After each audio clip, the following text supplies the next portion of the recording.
Hola, bienvenidos a un programa más del Banquillo por Más TV. La verdad es que estamos bastante contentos de que nos puedan acompañar y nosotros poderlos acompañar a ustedes, hablar de lo que está pasando en la política, qué está pasando en Guatemala. Hemos tenido varias entrevistas con candidatos a la presidencia, secretarios generales de partidos políticos, exsecretarios generales de partidos políticos, candidatos a alcaldía, pero siempre regresamos a un lugar bastante importante para la población, que es la Casa del Pueblo, el Congreso de la República, y con eso les dejo la primera pista de quién es nuestro invitado, pero les voy a dar una segunda y una tercera pista. La segunda pista es que su recorrido en la política comienza desde muy joven en la Universidad de San Carlos de Guatemala, y la tercera pista es que ha lanzado unas iniciativas de ley para beneficio de la población. Hoy pues ya está fuera del Congreso de la República, pero la verdad es que estamos bastante emocionados de poderlo tener acá y poder platicar acerca de lo que vivió en el Congreso, de lo que vivió en la Universidad de San Carlos y de lo que está haciendo el día de hoy. Así que sin más que decir, yo quiero presentarles al invitado, pero no sin antes presentarles a quien me está acompañando hoy, María José Brand. Buenas noches a todos. Gracias, Fernando, por esta invitación y pues espero que esta no sea la última vez que me vean por acá. Y bueno, ¿quieren saber quién es esta persona que nos están acompañando esta noche? Bueno, todos con los tambores y presentamos al diputado. Bueno, licenciado ahora, exdiputado. Exdiputado, Ronald Arango. ¿Qué tal? ¿Cómo están? Muy buenos días. Muy agradecidos con su presencia aquí, por darnos un tiempecito. Ya teníamos ratos de querer hacer esta entrevista, la verdad. No, muy contentos, verdaderamente muy contentos de estar aquí acompañándoles y pues podernos comunicar con su audiencia. No, excelente. Y bueno, si quieren comenzamos de una vez con las preguntas. Licenciado, lo conocemos en su área profesional, sabemos de que participó en las asociaciones estudiantiles en la Universidad de San Carlos, pero yo quisiera preguntarle, ¿quién es Ronald Arango en sus palabras? Bueno, Ronald Arango es una persona que ama a Dios por sobre todas las cosas, enemigo de las injusticias sociales y pues con un optimismo tremendo de que Guatemala puede ser mejor y vale la pena luchar por eso. Excelente. Bueno, ya nos habló un poco de usted, de que pues siento que Dios siempre es el centro de todo, ¿verdad? Pero ¿por qué decide estudiar Derecho y cuál es su experiencia en la gloriosa Universidad San Carlos? Bueno, quiero contarles que mi papá es egresado de la tricentenaria Facultad de Derecho, Universidad de San Carlos de Guatemala. Él, pues como algunos sabrán, fue procurador de Derechos Humanos. Y pues crecí con los libros de las bibliotecas del derecho, el derecho penal, civil, laboral. Y cuando salí y me gradué, sí tuve ese impasse de a dónde voy, qué carrera seguir. Yo creo que a los jóvenes siempre nos marca ese periodo porque es bien importante la decisión que vamos a tomar. Y ahí me defino por estudiar Derecho y es así como en 1992 ingreso a la Facultad de Derecho de la San Carlos. Mi facultad, mi universidad. Perfecto. ¿Y qué nos podría contar de su paso por la Universidad de San Carlos? Porque también participó en política estudiantil. ¿Qué nos puede contar acerca de eso? Miren usted, la universidad, bueno, los universitarios de la San Carlos me darán la razón. Uno llega a identificarse tanto con su alma mater, con su universidad, por lo que ha representado en la historia de Guatemala, por el aporte que ha dado, que verdaderamente es grandioso. Yo ingresé en el 1992 y ese mismo año me inscribo al honorable subcomité de huelga, que es la huelga de Dolores. Participo en esa primera huelga y también participo ese mismo año con un grupo estudiantil y ganamos la Asociación de Estudiantes de Derecho. Yo fui nombrado, o electo, perdón, presidente de la Comisión de Asuntos Académicos. Empezamos a hacer una serie de congresos muy importantes de criminología, traemos gente al extranjero, de derecho penal. Tuvimos varios congresos muy importantes durante ese periodo, pero ya en el siguiente año ya participo, pero como candidato a vicepresidente de la Asociación de Estudiantes de Derecho. Ganamos nuevamente la asociación, desarrollamos nuestro trabajo, pero también el siguiente año que yo fui electo venía la elección para la EU.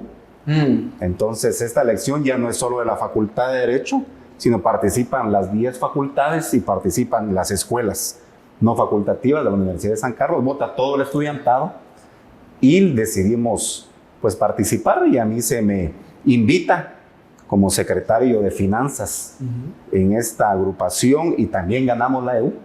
y pues esa fue mi trayectoria a nivel del movimiento estudiantil universitario, participar dentro de la Asociación de Estudiantes del Derecho. Y en la Asociación de Estudiantes Universitarios yo estuve en el periodo 1994-1996, un periodo bien importante porque fue el periodo en que se firmó la paz, ¿verdad? Y pues vivimos todos esos momentos importantes. La universidad, recordemos, fue golpeada durante todas estas épocas y la paz era muy significativa.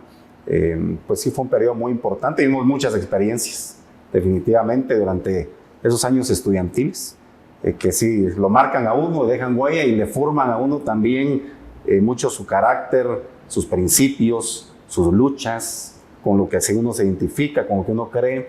Para mí, el ser egresado a la Universidad de San Carlos es parte fundamental de mi vida. Antes de seguir con la pregunta, a mí me surge una duda. ¿Tiene alguna anécdota en específico que nos pudiera contar? Tengo anécdotas de diferentes tipos. Tengo algunas difíciles. Ajá. Por ejemplo, mi primer año que participo en la universidad es cuando existe un problema ahí y cae muerto Julio Rigoberto Cuquín en 1992. Yo estuve cerca y viví ese tema. Me impactó verdaderamente. Tuve también el momento difícil de la muerte de Alioto López. Wow. Alioto era mi gran amigo, estudiante de la Facultad de Derecho. Él falleció durante unas jornadas por el alza del precio del transporte urbano. También fue un duro golpe. Tengo actividades lindas también, ¿verdad? En el tema huelguero, experiencias muy, muy bonitas, de alegría, de fiesta, de golgorio, que se da durante la huelga de Dolores. Y pues también temas de compañerismo, académicos. Yo viví muy intensamente la vida universitaria, ¿verdad? Hay estudiantes que llegan a la universidad, estudian y pasan, ¿verdad? Y también es una forma de pasar durante la universidad, pero como yo me involucré desde el primer año en la política universitaria, sí me correspondió pues vivir muchas experiencias, muchas elecciones, muchos momentos muy significativos, y por eso pues el amor al alma mater es tremendo. Sí, interesante. Sí. Como ella le iba a decir, y usted fue parte de la huelga, fue un rey feo, pero bueno, empezó de la política indirectamente desde la Universidad de San Carlos, pero ¿cuál fue ese clic que le hizo para que usted dijera, no, me llama mucho la atención seguir en la política y vamos a lo grande, ¿no? Se puede decir, a la política guatemalteca y a velar por los derechos y obligaciones de los guatemaltecos? Fíjense que durante mucho tiempo, estuvimos en el liderazgo de la Universidad de San Carlos, yo sí no compartía el tema de los partidos políticos. Se nos acercaban mucho porque participábamos en política universitaria, ganábamos elecciones, nos conocía mucha gente, claro, por los pasos de aulas en todas las unidades académicas, pero nosotros sí rechazábamos completamente el participar en política.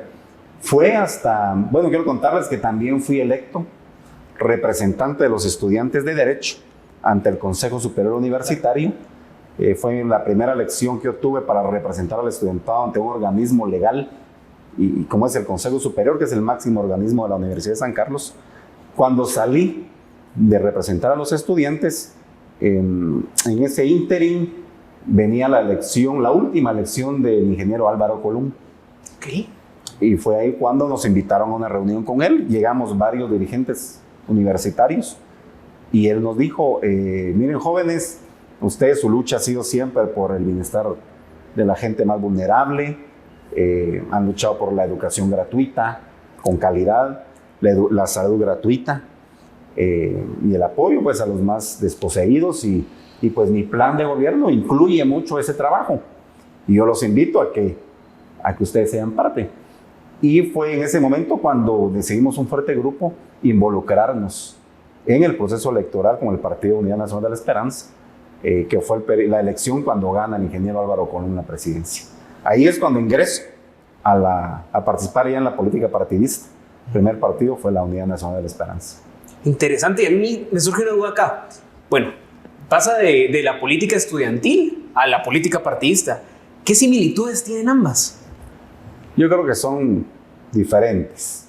Okay. Uno, en el tema universitario, en nuestra época, nos movía mucho el tema del idealismo. Sí, ¿verdad? Nosotros hacíamos muchas cosas marcha. Marchamos muchas veces de a San Carlos al Congreso, con megáfonos, protestando por el transporte, por la canasta básica, por muchas cosas. Entonces había mucha amistad, mucha confianza, mucho apoyo. Y en la política es otro nivel porque también hay ideales, pero también se da la participación de mucha gente que solo busca a veces sus intereses personales y que está dispuesta a moverte la silla, a meterte el cuchillo en la espalda por lograr sus fines. Entonces, eso difiere bastante, ¿verdad? Y luego, claro, en los objetivos del movimiento estudiantil universitario en mi época era de mucha denuncia, de tratar de que la academia fuera mejor dentro de la universidad, que se contaran con buenos laboratorios, una serie de cosas. Ahora ya en lo nacional ya es otro tema, ¿verdad? Ya estamos hablando de pues, temas de leyes, de temas de beneficios que abarcan a toda la población, no únicamente a la universitaria. Es un tema pues ya mayor, ¿verdad? De mayor impacto. Interesante, muchas gracias. Y bueno, necesitamos así como saber un poco más, no solo del proceso que se lleva para que sean electos, sino que también en cualquier proceso electoral hay anécdotas. Dígame usted qué anécdotas ha tenido en las campañas electorales en los partidos que ha participado. Miren, las campañas son muy especiales porque, bueno, en lo personal, mis campañas son mucho de tierra. Hay partidos que manejan mucha campaña de aire, básicamente, y no manejan estructura, no tienen bases. Pero pues, la diferencia de nosotros tenemos mucha estructura en áreas marginales, tenemos de diferentes estratos sociales, pero sí hacemos mucha campaña de tierra. Y cuando visitamos estas áreas, nos ha tocado pues, a veces un poquito de temor, porque hay áreas con bastante conflicto, ¿verdad? Nos ha tocado pues que nos acompañan los bolitos, se nos ponen a bailar ahí a la par, o lo abrazan a uno, y uno pues no va a rechazarlo bajo ningún punto de vista.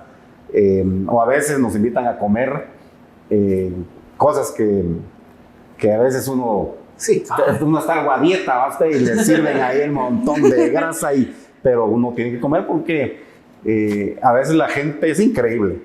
Cuando la gente se siente muy identificada con las luchas o con la persona, ellos a veces apartan de lo poquito que tienen para agradarle a uno, ¿verdad? Entonces, a mí me tocó una vez, me recuerdo, llegué a una casa muy sencilla y, mire, licenciado, me dijo, aquí le tengo un revolcado. Y mire, me gustó mucho y su forma de comer. Y aquí le vamos a echar un poco de crema, pero no era crema, era mayonesa, no sé qué, y el gordo, y yo, ay Dios, pero cuando me dijo ella, mire, licenciado, aquí hicimos un esfuerzo para poderlo agradar con esta comida. Y dije, no puedo, ¿verdad? No puedo, y, por salud y todo, pero no lo comimos. Y sabe sabrosa la comida viniendo pues con ese sentimiento y ese esfuerzo que hacen ellos. Sí, porque es cocina de amor. Sí, definitivamente. Entonces, hemos vivido alegrías, para hacer campaña bajo la lluvia. Se disfruta mucho porque se hacen equipos de trabajo también y hay gente que uno se queda sorprendida de cómo se entregan en el proyecto, viven el proyecto, lloran el proyecto, se meten de lleno con todo el corazón. Son bonitas las experiencias de las campañas políticas. Perfecto. Bueno, y ya después de la campaña y ese momento, ese proceso donde uno ya queda electo, en este caso, en las elecciones del 2011, si no estoy mal, usted queda electo, ¿verdad? ¿Y cómo es ese proceso? ¿Cómo es ese primer acercamiento con el Congreso de la República? El asumir la curul, tal vez cuando uno es ya diputado electo y todavía no ha ido al Congreso a tomar posesión. ¿Cómo es ese proceso para usted? Miren, primero, yo nunca me imaginé. Yo cuando ingresé, nunca me imaginé, no estaba en mi mente de ser diputado. Durante el proceso que se fue desarrollando durante el gobierno del ingeniero Colom, yo trabajé mucho los programas sociales con áreas de escasos recursos y ahí fuimos haciendo mucha simpatía con muchos líderes, mucha gente, y conforme se fue acercando el proyecto, me ofrecieron la postulación. Entonces ya hacíamos los mítines, ya juntaba mucha gente porque había mucha gente que se identificaba con nosotros y bueno, logramos ganar. Para empezar es algo muy bonito, ¿verdad? El hecho de sentir el respaldo de la gente. Yo esa elección, si no estoy errado, la gané con 47,000 votos. Wow. para ser diputado en ese momento eran 26.500 votos, ganamos con 47.000. Fue la elección que no inscribieron a la licenciada Sandra Torres. Ok, sí, sí. Y tampoco inscribimos nosotros candidato a alcalde, entonces era solo yo aquí en la capital, en las tarimas, en todo. Fue una bonita experiencia. La gente apoyando, me acompañaron a ingresar al Congreso, bastante gente el día de mi juramentación. Se llena uno mucho, ¿verdad? Y pues tiene uno una gran deuda con mucha gente, ¿verdad? Porque depositan en uno la confianza de muchos sueños, de muchos anhelos de transformación, de cambiar sus situaciones económicas, sociales, una cantidad de cosas. Sí, la verdad que a uno el corazón se le hincha. Creo que todos los diputados que hemos sido electos podemos decir eso. Cuando uno mira cuánta gente votó por uno dice, si yo hiciera una cola de 47,000 personas, ¿cuánto sería que votaron por el diputado? O sea, sí dice uno, y es un gran compromiso también, ¿verdad? Porque ingresa uno a una institución que, bueno, ha estado con mucho desprestigio, sí. Y uno trata de no ser lo mismo, de que no le etiqueten a uno con lo mismo. Claro, el ambiente interno ya es otra cosa, ¿verdad? Porque son muchos intereses. Las prácticas parlamentarias también, ¿verdad? Y que uno entra sin saber nada. O sea, yo venía del movimiento estudiantil, claro, del Consejo Superior Universitario, claro, del Consejo Consultivo Universitario, pero ya estar en una curul con gente que tiene 4 o 5 periodos, wow, que tiene una capacidad de discurso, de experiencia. Entonces, uno realmente cuando entra pasa un par de años aprendiendo. Si uno quiere hacer algo, claro. Y digo si quiere hacer algo porque yo que estuve 2 periodos, había gente que yo los miraba a la par y ni sabía que eran diputados y estaban conmigo en el hemiciclo. Nunca hablaron, nunca presentaron una iniciativa. Se sentaban hasta la esquina y yo... O sea, hay gente que sí pasa de noche en el Congreso, ¿verdad? Va por otros intereses quizá, pero no lo ve uno discutir, proponer, fiscalizar, para dejar una huella, ¿verdad? Siempre hemos hablado que uno debe tratar de dejar un legado, que cuando uno salga diga, bueno, ¿qué hiciste? ¿Qué lograste?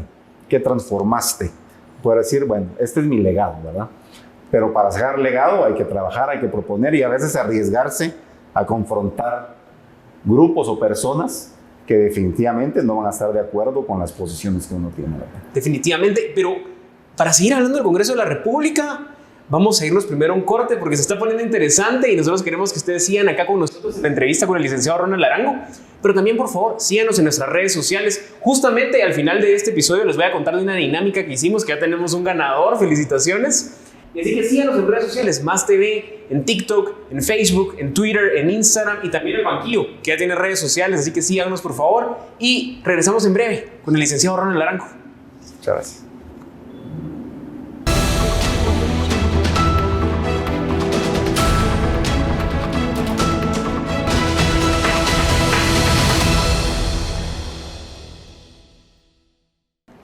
Y regresamos al Banquillo por Más TV y seguimos en la entrevista con el licenciado Ronald Arango. Yo espero que ustedes ya en sus casas hayan seguido el Banquillo GT en todas las redes sociales, porque vamos a estar subiendo también clips de esta entrevista. Así que por favor síganos y con esto regresamos a la entrevista. Majo, te quedaste en el uso de la palabra. Bueno, nos habló sobre que uno tiene que trabajar en el Congreso para dejar como una marca. ¿No? Dígame usted, ¿cuál de las fiscalizaciones que hizo fue la que le dejó así una marca que usted dice, wow, no me lo esperaba?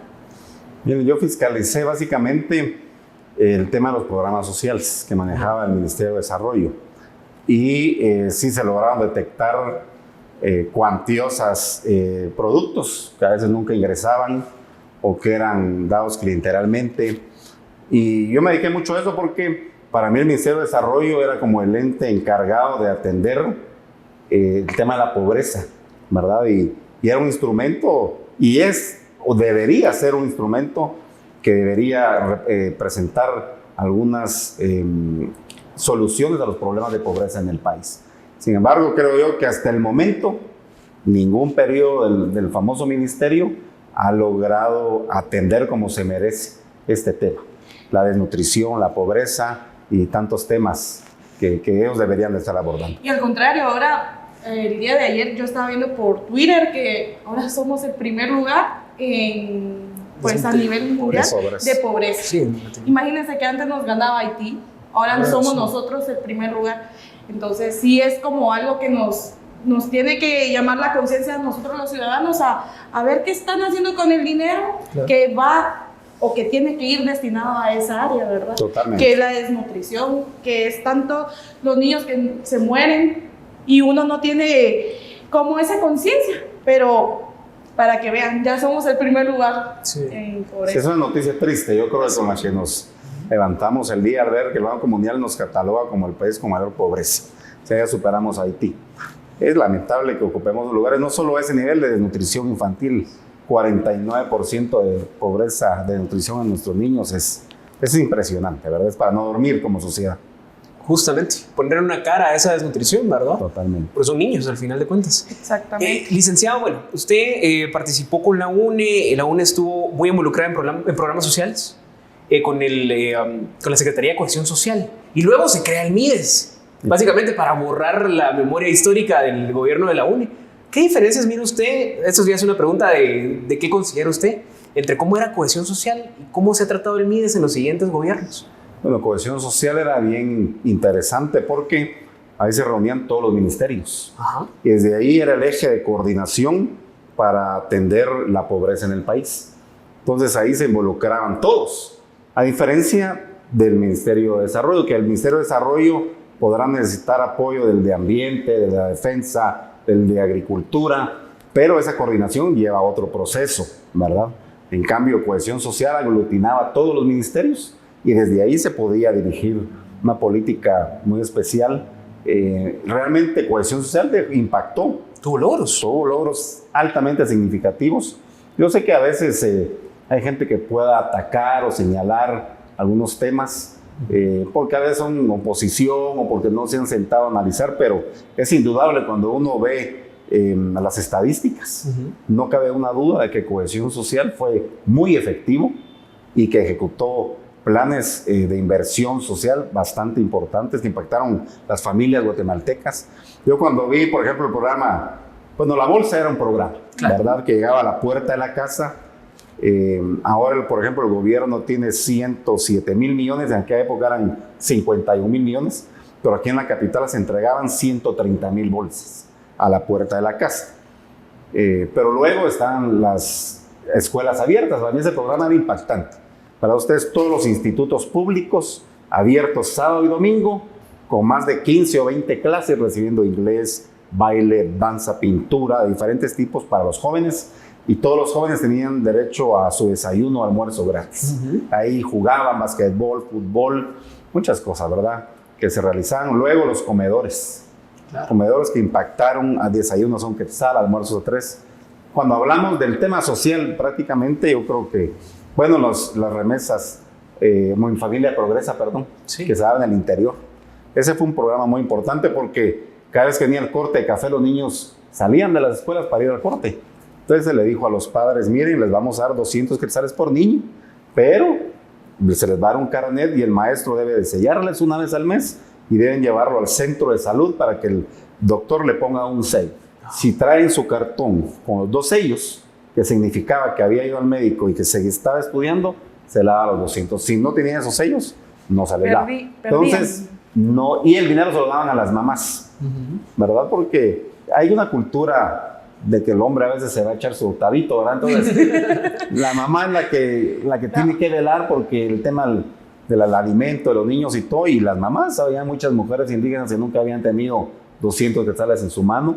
Eso impactó bastante y muchas cosas más.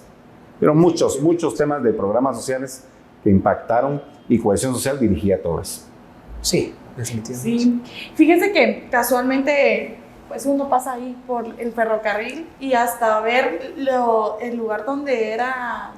Comedor solidario, creo que era. Ajá, el comedor solidario.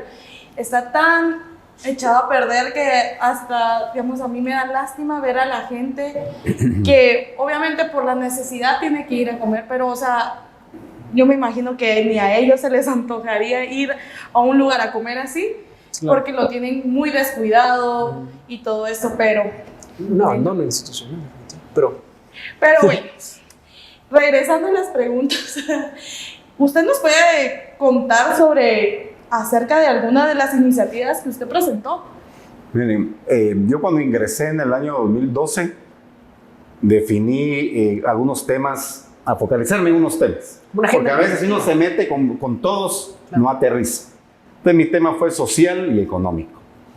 En el 2013 decidí abordar el tema de las tarjetas de crédito, que tal vez a muchos jóvenes no habrán vivido aquella época, pero ahora están un poco más reducidos los temas de los intereses y de los cobros. Pero yo me asusté y fue la vez que tomé la decisión, cuando una vez hablando con mi asesor, me dice, vos tengo que pagar mi tarjeta y mira vos cómo me cobran. Cuando yo empecé a ver, había un rubro que se llamaba otros cargos. ¿Y qué es otros cargos? costo. ¿Y quién le decía a uno? O sea, al sabor y antojo. Aquí le suben los intereses cuando uno quiera, los intereses altísimos, ¿verdad? O sea, entonces yo estoy de acuerdo en que eso es un negocio y ellos tienen que ganar. Sí. Y además nadie me está poniendo una pistola en la cabeza para tomarlas. Pero tampoco se vale que se cometa ese tipo de injusticias. Decidí presentar la ley de tarjetas de crédito, que fue muy sonada. Ha sido una lucha fuerte porque la presentamos, logramos que se aprobara. La ley únicamente estuvo en vigencia 16 días, porque fue aprobada, pero los bancos CACIF presentaron 17 acciones de inconstitucionalidad ante la Corte. Yo presenté un amicus curiae para justificar la necesidad de la aprobación. Esta estuvo más o menos paralizada durante 3 años en la CC, hasta que la cancelaron. Sin embargo, y mucha gente pues tal vez no se ha sentado a ver, pero sí hay un cambio de aquella época para acá, porque cuando se aprobó la ley, las tarjetas decidieron bajarle un poco a los intereses, quitaron otros cargos, hicieron algunas cosas. Bueno, lastimosamente en la actualidad somos de los 3 países de Iberoamérica que no tenemos ley de tarjetas de crédito, y cuando uno ve las cifras se le para el pelo, porque en la actualidad los guatemaltecos le deben a los emisores de tarjeta de crédito arriba de 24,000 millones de quetzales. ¿Cómo es posible que un negocio tan grande como es el tema de las tarjetas de crédito no exista una ley? No tenemos una ley.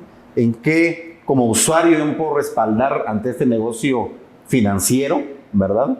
Que se da. Bueno, yo puedo levantarme hoy que me subieron los intereses, que me cobraron. No tengo algo de qué fundamentarme para pelear mis derechos. Entonces la ley era bien importante que se tuviera, porque es un marco de referencia para mis derechos y también para mis obligaciones. Pero lastimosamente la Corte la anuló. Presenté otra iniciativa, ¿verdad? Porque también conocí un poco más sobre el tema. Esta se presentó un poco más técnica. En la actualidad cuenta con la primera lectura. Ahí está paralizada. Y esperamos pues que esta ley pueda avanzar próximamente. Lastimosamente a nadie le ha dado seguimiento, ni la ha impulsado, ni la ha empujado. Pero creo que es una ley muy importante para el pueblo de Guatemala. Solo para la pandemia, el año de la pandemia, arriba de 2,000 millones de deuda. Wow. ¿Qué está pasando con toda esa población, esa deuda? Entonces no podemos solo hacernos oídos sordos, ¿verdad? Y no atender esa problemática. Estamos llamados y obligados a responderle a nuestra población. Sí, y bueno, yo creo que vamos a regresar al tema de la ley de tarjetas de crédito porque es fundamental. Pero yo quería hacerle una pregunta acerca de otra iniciativa que usted presentó, que fue una reforma al Código de Trabajo. Y esto creo que es fundamental para los jóvenes porque ahí algunos empleadores echaban sus investigaciones que a veces pues podían afectar y le negaban el trabajo a la persona o le negaban el poder rentar una vivienda. ¿Qué nos puede comentar acerca de esta reforma al Código de Trabajo? Miren ustedes, esta ha sido otra lucha fuerte que hemos tenido, y esa es contra las empresas que comercializan los datos privados de las personas. Llámese Infornet, TransUnion, una serie de empresas que se han dedicado a esto y que le están haciendo un daño tremendo al país. ¿Por qué?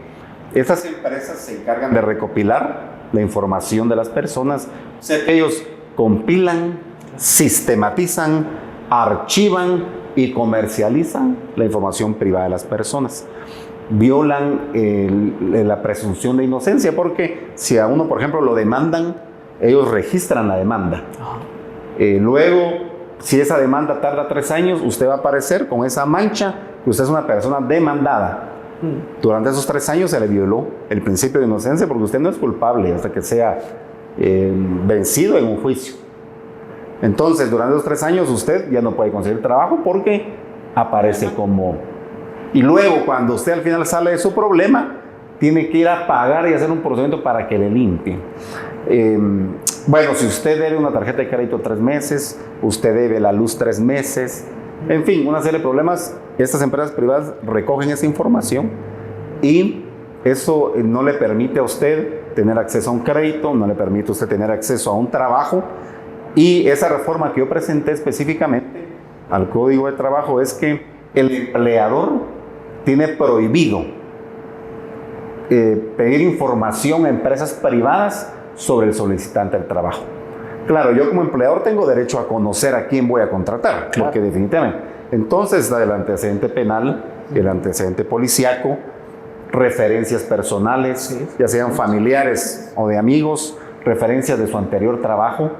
Quiero conocer su expediente, qué capacidad tiene, cuánto ha estudiado, cuánto se ha capacitado. Claro. Pero que usted dé una tarjeta de crédito, que deba la luz o que no pagó la hipoteca, a mí no me hace que usted no sea apto para obtener un trabajo, ¿verdad? Definitivamente. Entonces, ¿qué pasa? Estas empresas le dan a uno la muerte civil. Ya no tiene acceso usted a nada, ¿verdad? Entonces es bien delicado porque se juega con la vida de la familia.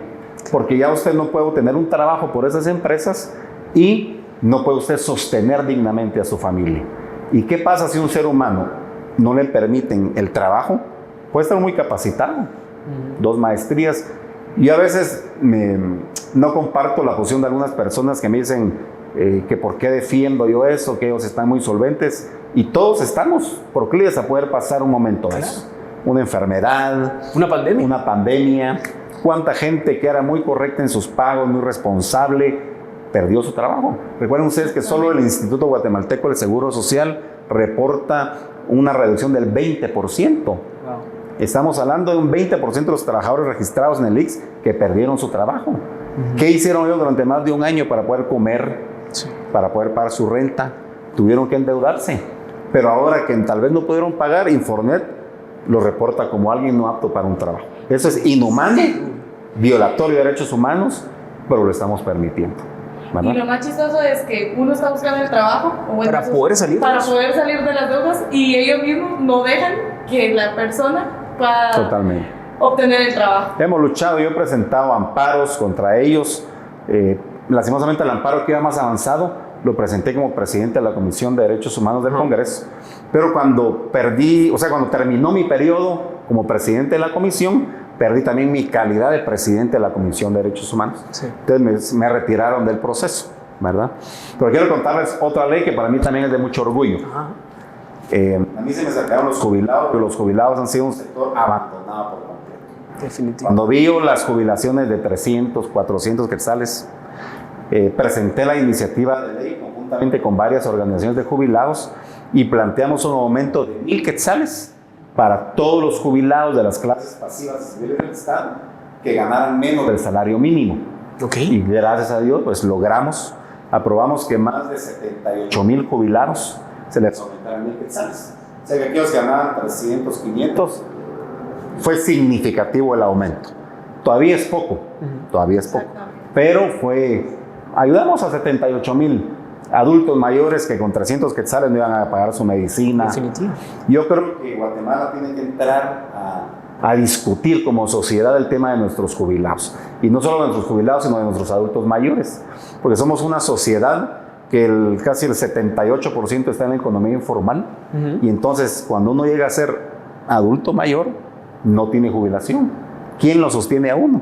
Y luego tenemos a nuestros hijos, que tal vez se les dificulta mantenerse ellos solos con su familia, nos sentimos una carga los adultos mayores. Entonces, jubilación es de júbilo, mi vejez ya es lo último. Claro. Debemos vivir en paz, tranquilos, atendidos por el Estado, por la sociedad. Sin embargo, nosotros ahora, ¿qué hacemos? Marginados, sin ningún beneficio, sin ninguna atención, como carga.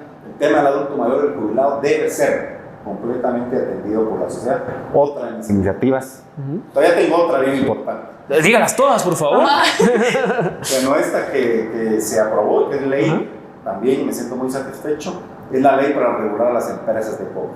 Wow. Las empresas de cobro, de una forma abusiva, prepotente, tipo extorsión, llamaban a la gente a las 12, 1 de la mañana. Cuando uno salía de su casa, habían carteles de la cara de uno que era un deudor, estafador, de lo peor.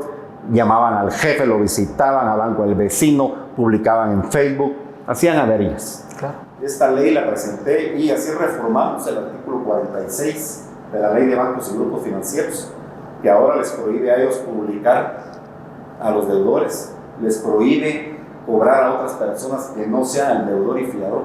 O sea, solo a ellos se les puede cobrar. No pueden llamar en horario no hábil. Y eso pues ayuda mucho a que ellos desarrollen su cobro, pero tampoco lo hagan violentando el derecho a las personas, ni humillando a las personas. Entonces yo creo que esa ley es bastante importante para nuestra sociedad. No, definitivamente. Pero para seguir, porque tenemos otras cosas que discutir definitivamente, nos vamos a ir a un pequeño corte. Pero antes yo quisiera preguntarle al licenciado. Licenciado, ¿algún libro que usted le recomiende a la población que nos está viendo? ¿Su libro favorito, tal vez? Mire, a mí me gustaba mucho un libro que mi mamá siempre me lo recomendó. Ella lo leyó como 7 veces. Y es un libro que se llama El Tábano. El Tábano. No me pregunte quién lo hizo, porque ya se lo he leído 2 veces. Pero yo incluso a mi mamá le digo que era el tábano, ella falleció. Pero el tábano de la familia, un árbol fuerte que sostiene, que resiste, ¿verdad? Es un libro que para mí muy significativo. Muchas gracias. Así que los jóvenes ahí están buscando el tábano bueno, ahora ya no se va a las bibliotecas mucho, pero en PDF lo pueden conseguir. Quito el libro, pero es muy bueno. Perfecto, así que nos vamos a un corte, pero regresamos aquí con el licenciado Ronald Arango. Así que no se despeguen.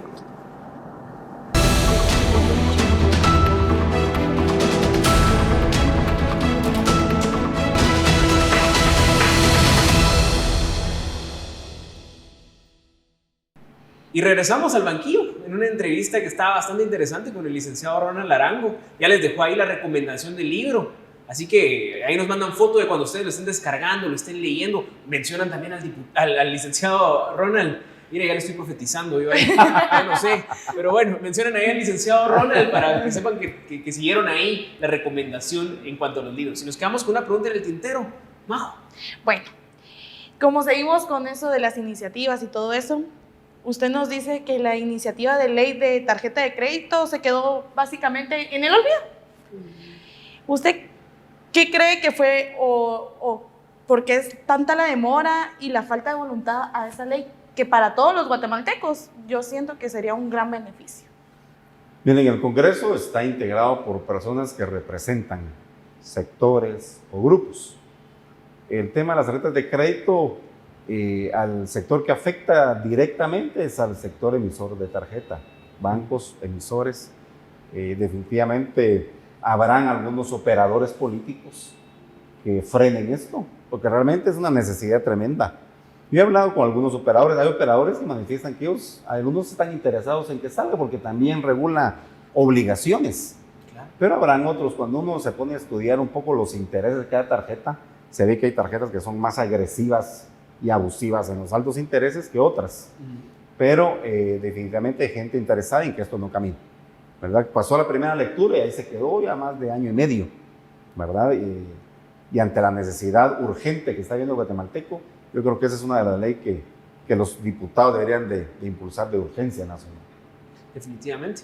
Y hablábamos antes del corte de la ley de jubilados y también de esta reforma del Código de Trabajo. Y bueno, a todos nos ha tocado estar con el folder bajo el brazo, haciendo cola ahí para sacar los antecedentes, o todos conocemos a nuestros papás, a nuestros abuelitos que ya son jubilados también.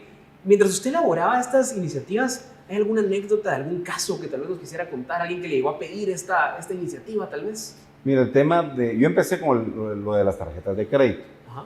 Lo que pasa es que es toda una bola de nieve esto, porque cuando veo yo los abusos que esto significa, sucede que cuando empiezan a cobrar, los embargan, luego los acosan en el trabajo.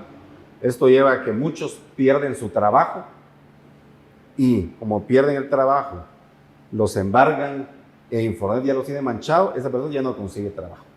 ¿verdad? Hay una cantidad de factores, no solo la ley, hay muchos factores, porque uno ve tarjetas de crédito. Si yo no pago, ¿qué pasa? Aparezco manchado en Infonet.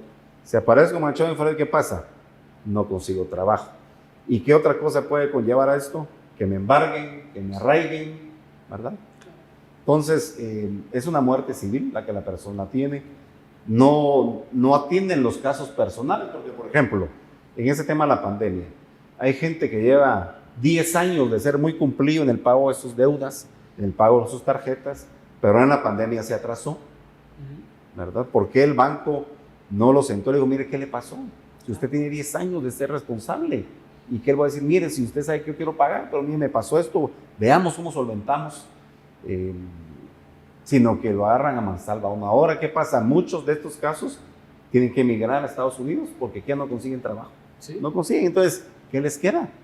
Yo tuve una experiencia bien complicada porque un amigo se suicidó hace mucho tiempo, ¿verdad? Se tiró del puente al incienso porque a él lo estaban acosando y que le iban a quitar la casa y que la casa del papá y que le iban a dar una gran pena. Y así hay mucha gente que vive con un estrés, con una ansiedad. O sea, no los dejan vivir todo este tema de los cobros. Definitivamente yo nunca soy alguien que haga un llamado a que no pague, hay que pagar. Yo les he dicho, cuando nos echaron la mano en el momento que más lo necesitábamos, uno tiene que, por principios éticos, morales y legales, cumplir y honrar esa deuda. Sí. Pero yo, por ejemplo, le ataco mucho el hecho que ahora están realizando muchos cobros de deuda de hace 8, 10, 14 y hasta 16 años. Y cuando uno entra a conocer un poquito estos casos, se da cuenta que no es que hayan comprado las deudas, sino que alguien les vendió una hoja Excel donde está el nombre de alguien y que debía tanto, y con ese nombre se inventan una cantidad de cosas y lo amenazan, lo extorsionan, mucha gente paga, logran embargar a otros. Entonces eso tampoco se vale, ¿verdad? Pero ha sido complicado. Y en cuanto a los jubilados, ¿habrá alguien que le haya dicho muchas gracias, diputado, por presentar esta propuesta? No sé, algún acercamiento. Mire, me ha pasado que yo estoy a veces en una cafetería y pasa alguien y mire, usted le dice a Arango, sí, mire, muchas gracias, porque mire, gracias a usted, estos 1000 quetzales, usted no sabe cuánto. Me ha pasado también que algún joven él dice a Arango, sí, mire, mi abuelito lo ama, usted lo ama, porque mire, él tenía 400 y esos sus 1000 quetzales le sirven un montón. Yo creo que fue algo positivo. Como les digo, como sociedad tenemos que hablar de este tema, porque tenemos abandonado a nuestros adultos mayores. Cuando uno ve, por ejemplo, Europa, la vejez es otro nivel.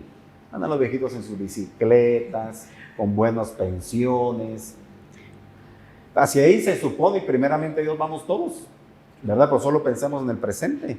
Hacia allá vamos, debemos de garantizarles una jubilación digna a todos los seres humanos en Guatemala y en el mundo. Correcto. Bueno, durante su periodo como presidente de Comisión de los Derechos Humanos, pues designaron a los relatores contra la tortura. ¿Cómo se da la elección y por qué es importante? Miren, Guatemala es miembro de Naciones Unidas y estamos también comprometidos a velar porque no se desarrollen actos de tortura en nuestro país. Entonces, esta comisión contra la tortura es una comisión que debe velar porque no se cometa ese tipo de actos en el país. Aquí se desarrolla todo un proceso de selección porque se hace la convocatoria a nivel de medios de comunicación, participan muchos profesionales, se hace una tabla de gradación para ver cuántos puntos se le pone según ciertas capacidades académicas, de haber apoyado organizaciones que velen por los derechos humanos, y luego se hace una selección.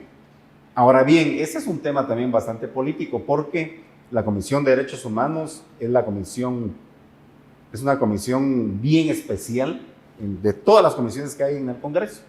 Es una comisión constitucional, ¿verdad? Que no es cualquier comisión, porque es la única que la ley ordena que debe estar representada por un miembro de cada partido. Si mi bancada tiene, ejemplo, 100 diputados, yo voy a tener un voto. Si está tal partido que solo tiene un diputado, también va a tener un voto. Y aparte de que somos delegados de nuestro partido a integrar esa comisión, luego tomamos posesión en el Pleno. Se leen los nombres de cada miembro de la comisión y es aprobado por el Pleno. Es una comisión constitucional. Entonces, esta comisión, como les digo, cuenta con la representación de todos los partidos. No es como, por ejemplo, la de finanzas. La de finanzas le toca, ejemplo, al partido de gobierno. Si tienen 21 miembros, viene el partido de gobierno y mete 12 de ellos. ¿Ya? 12. Y los otros 9 mete a los que él quiere. Entonces ellos van a mandar siempre en esa comisión. Pero en la Comisión de Derechos Humanos no. Ahí hay un voto por cada uno. Entonces ahí se da mayor discusión, se da mayor igualdad. Y luego al final, pues los votos son los que mandan, ¿verdad? Porque puede haber sido que un relator haya sacado el mejor punteo, pero no se ha tomado en cuenta porque ahí entra el tema político, que es la votación interna. Luego que elegimos a los candidatos a relatores, se trasladan al Pleno de la República, del Congreso, y el Pleno del Congreso es quien los elige, ¿verdad? Todo ese procedimiento. Perfecto, ¿no? Y incluso en el organigrama del Congreso de la República, y usted me corregirá, creo que está el Pleno, la Junta Directiva, y la primera comisión que se menciona es la Comisión de Derechos Humanos. La Comisión de Derechos Humanos. No, es bien importante. Lo que pasa es de que hay algunos que cuando entran al Congreso de la República andan buscando las comisiones como la de finanzas, la de comunicación. Correcto. Pero, a ver, a los que nos gusta el tema de los derechos humanos, yo fui 2 veces presidente, hicimos congresos, seminarios, diplomados, atendimos muchos temas. Pues nos gusta el tema de los derechos humanos, ¿verdad? Entonces, para mí fue un privilegio haber sido 2 veces presidente de esta comisión.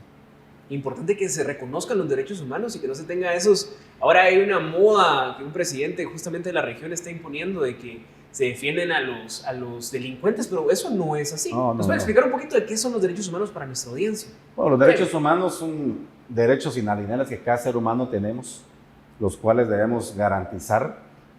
Bueno, hay derechos económicos, sociales, políticos, culturales, que nos permiten una mejor convivencia como sociedad, ¿verdad? Yo creo que si no tuviéramos esos principios fundamentales, viviríamos en la barbarie, viviríamos como una jungla. Tenemos que reconocernos como iguales, ¿verdad?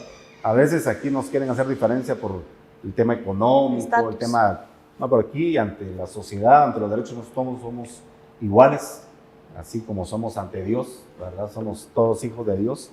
Los derechos humanos son fundamentales para una sociedad, pero claro, hay gente que ha tergiversado o ha querido voluntaria o involuntariamente confundir a la gente, ¿verdad? Lo que sucede es de que hay principio de inocencia.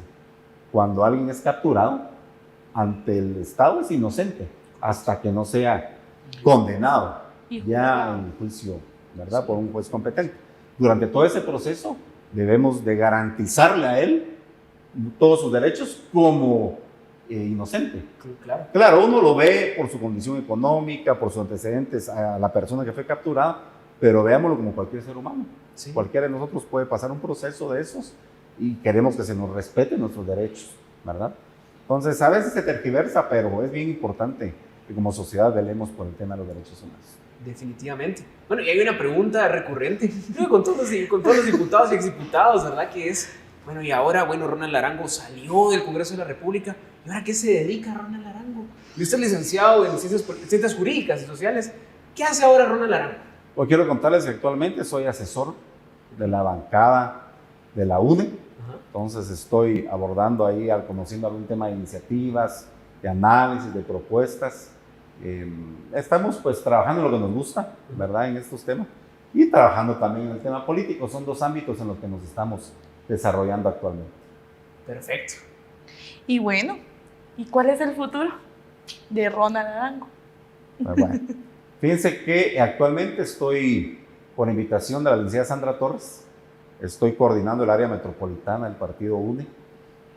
Estamos trabajando, todos pues tienen conocimiento que dentro de 8 meses son las elecciones y estamos preparando todo el andamiaje electoral, ¿verdad? De organización dentro del área metropolitana para pues tratar de dar un buen resultado el día de las elecciones en el mes de junio.